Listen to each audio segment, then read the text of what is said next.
Bismillahirrahmanirrahim.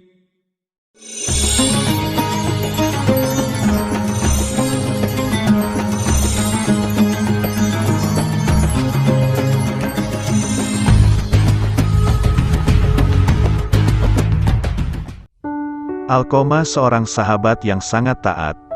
Ia tak pernah lalaikan sholat, fardu ataupun sunnah. Amalan puasa dan sedekah tak pernah terlewat. Namun, di penghujung hayat ia susah mengucap syahadat. Dikisahkan, saat Alqamah sakit keras, istrinya mengirim utusan kepada Rasulullah.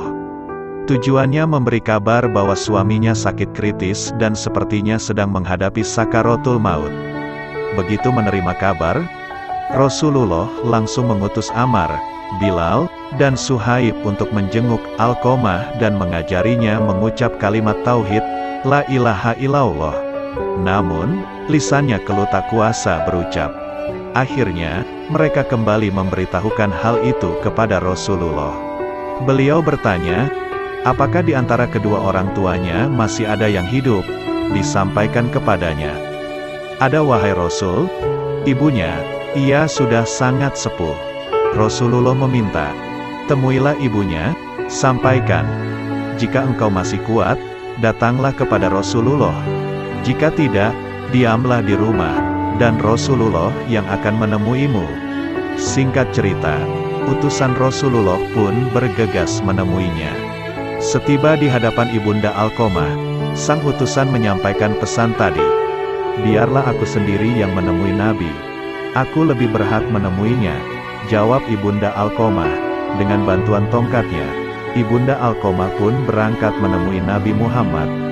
Setibanya, ia mengucap salam dan dijawab oleh Nabi. Kemudian baginda Nabi bertanya, wahai ibunda Alqamah, jujurlah kepadaku. Jika berbohong, wahyu Allah akan turun kepadaku. Bagaimana keadaan anakmu? Ia menjawab, wahai Rasul, anakku itu rajin sholat, rajin puasa, dan banyak sedekah. Lantas bagaimana keadaanmu kepadanya? Desak Rasulullah. Aku tidak suka kepadanya, karena ia lebih mementingkan istrinya, dan durhaka kepadaku. Berarti, murka sang ibunda yang membuat Alqamah terhalang mengucap syahadat. Ungkap Rasulullah. Kemudian, baginda Nabi berkata kepada Bilal, hai Bilal, kumpulkanlah kayu bakar sebanyak-banyaknya. Untuk apa? Ya Rasul, sela ibunda Alqamah, aku akan membakarnya. Wahai Rasul, dia itu anakku. Hatiku tetap tak tega melihatmu membakar tubuhnya.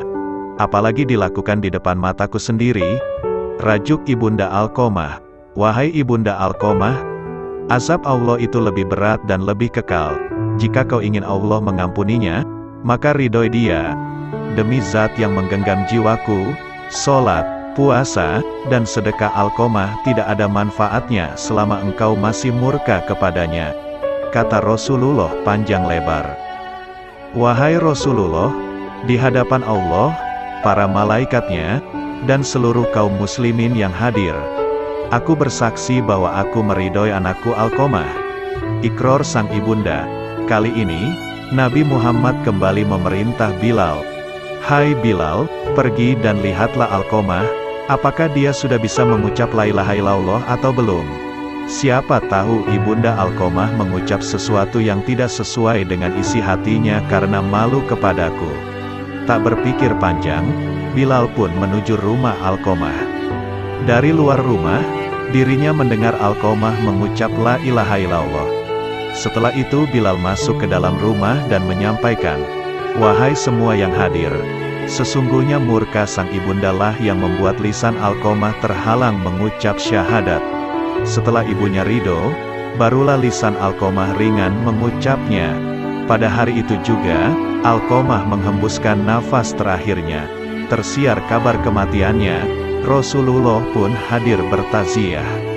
Beliau memerintah agar jenazahnya segera dimandikan dan dikafani.